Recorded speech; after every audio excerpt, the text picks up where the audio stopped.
Welcome to yet another episode on the Word of God. Today we are asking a very basic question which says, why are you still suffering? Well, maybe you are not suffering, so if you are not suffering, then this is not meant for you.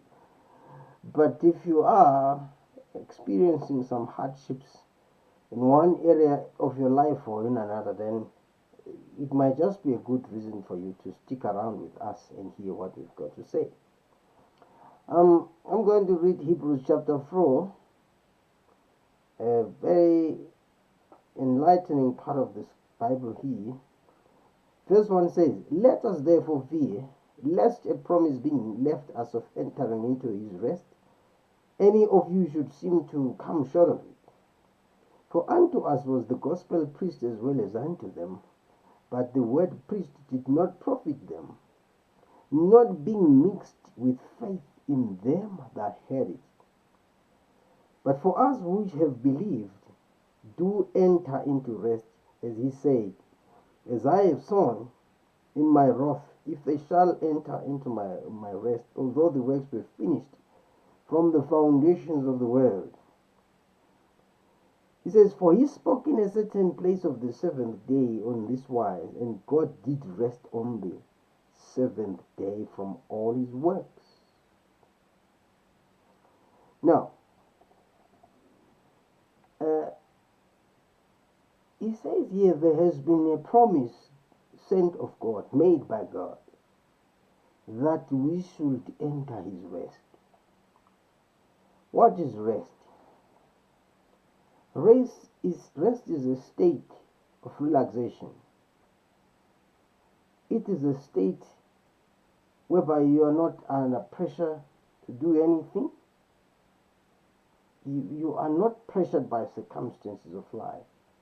In fact, it can be symbolized very easily as somebody who goes to bed to sleep. He sleeps, he rests overnight, doesn't even imagine that there will be anything that would come to disturb or disrupt them. So he says, "Let us fear, lest a promise being left us of entering into rest, and any of you should come short or miss that rest." You see, when we go to work, when we indulge in all kind of work and activities, our bodies are busy, our minds are busy, every part of our being is busy. So, under such circumstances, it can be said that we are not at rest. But he says here that there is a promise made of God to enter rest.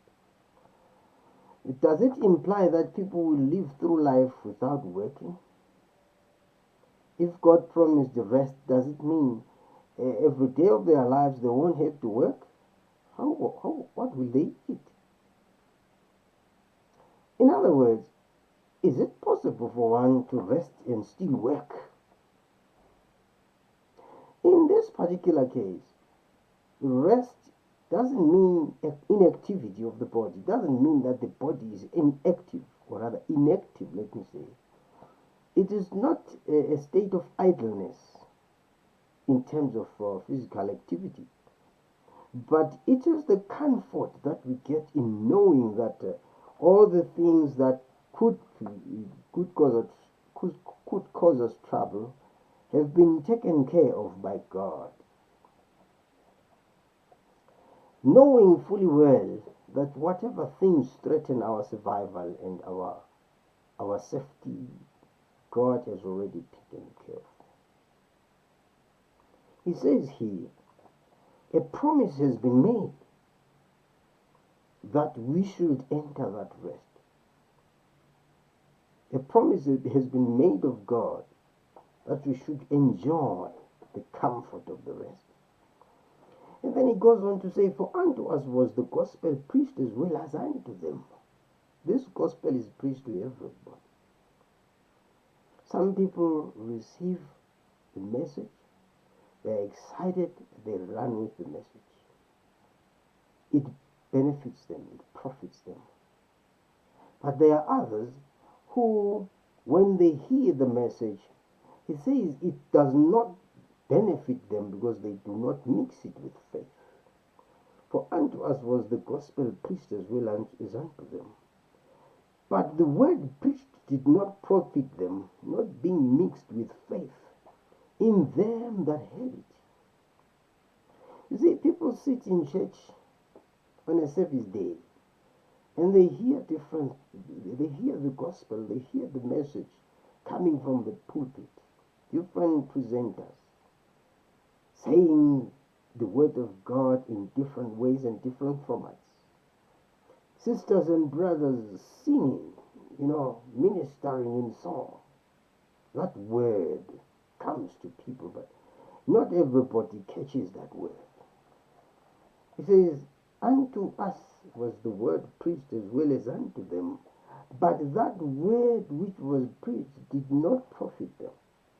It says it was not being mixed with faith in them that heard it. So it implies here that when you hear the word of God, you have an obligation to mix it with faith. You must act on the word that you heard. It's not enough just to hear the word of God and not act on it. When you've heard the word, you must act on the word. You must do what the word says. It says concerning whatever situation. For instance, if you were sick and you hear the word of God saying, by his stripes we were healed, then you stand up and act as somebody who was healed. You may still feel the pain. But guess what? You don't nurse the pain. You act as if that pain is not real, because it is not real. He says you must act in faith. You must mix that word with faith. The word preached did not profit them, not being mixed with faith in them that heard it. So people that do not mix the word of God with faith do not enjoy that rest. They continue to suffer. They continue to struggle. They continue to cry.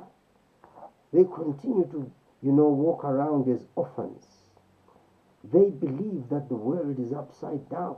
They are the very people who, they are so negative in their talk. Oh, when you hear them talk, you would think that maybe, I don't know, is it the end of it? Is it a Holocaust? Is it the end of the world?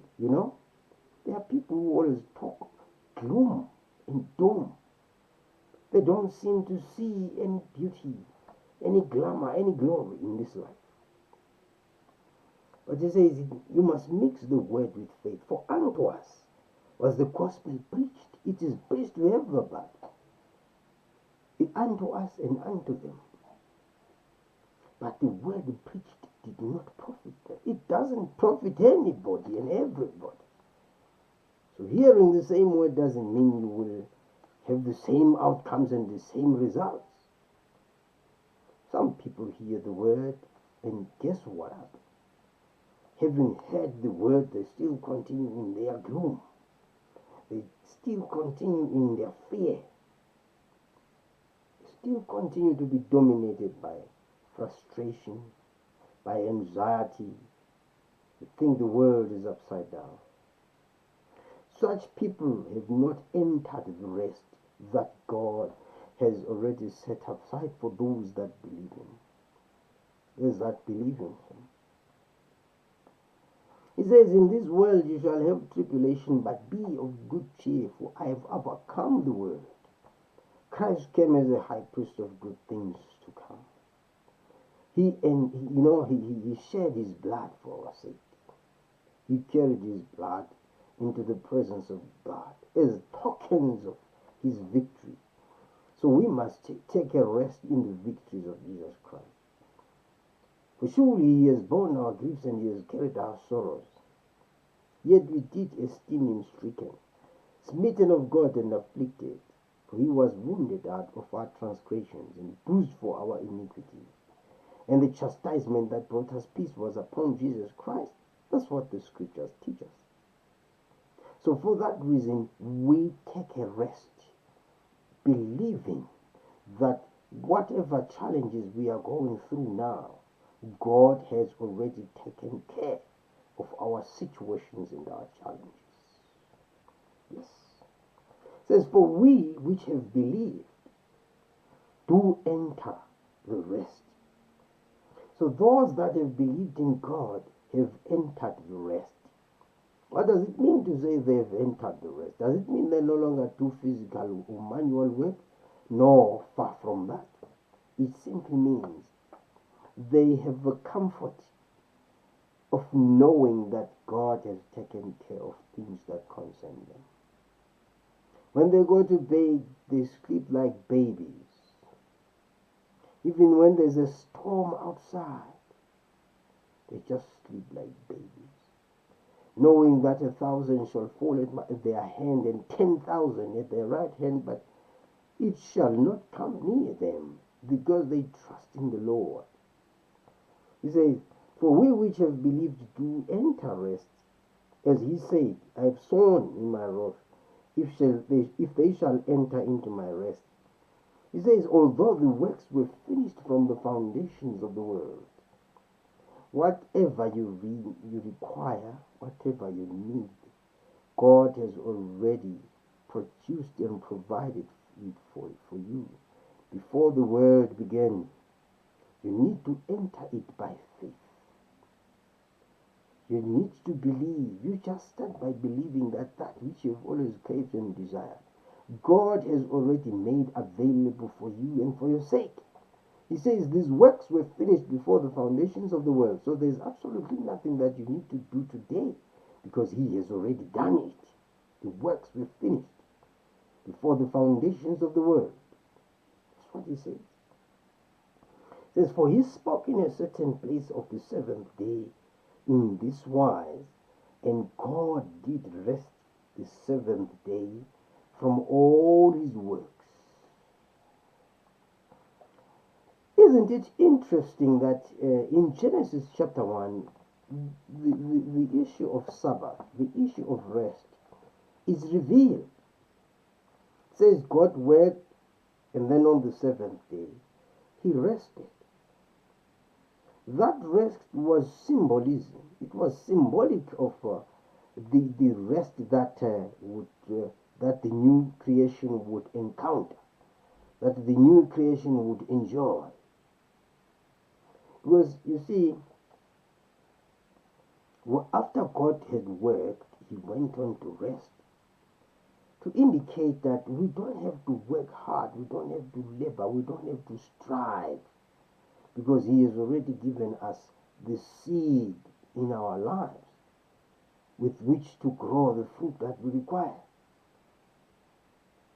So he says, he spoke of the day of rest in another occasion. So the issue of Sabbath is a shadow. You know, God was showing us a shadow of what would come. He was showing that the new creation would enjoy rest in God. Whilst the Sabbath referred to a specific day, it is very, very important also to take note that Sabbath was in reference to a dispensation. They that have accepted and believed in Jesus Christ are in the Sabbath dispensation. They have entered the rest of God. They are resting. Why are they resting from their works? Because the works were finished from the foundations of the world, and they are partaking of the labor that Christ has already undertaken on their behalf. It is very, very important to understand Sabbath as a dispensation, because that's what it is. Oh, how glorious it is that we have entered this dispensation. We are living in the Sabbath dispensation. Hence, we are asking ourselves the question to say, why should anyone continue to suffer? And the answer is that there is no need to suffer anymore, because Christ came, Christ died, and Christ ushered us into the Sabbath dispensation. Thank you very much for being part of today's presentation. I hope it has blessed you. Remember to subscribe and follow. Thank you very much. Good day.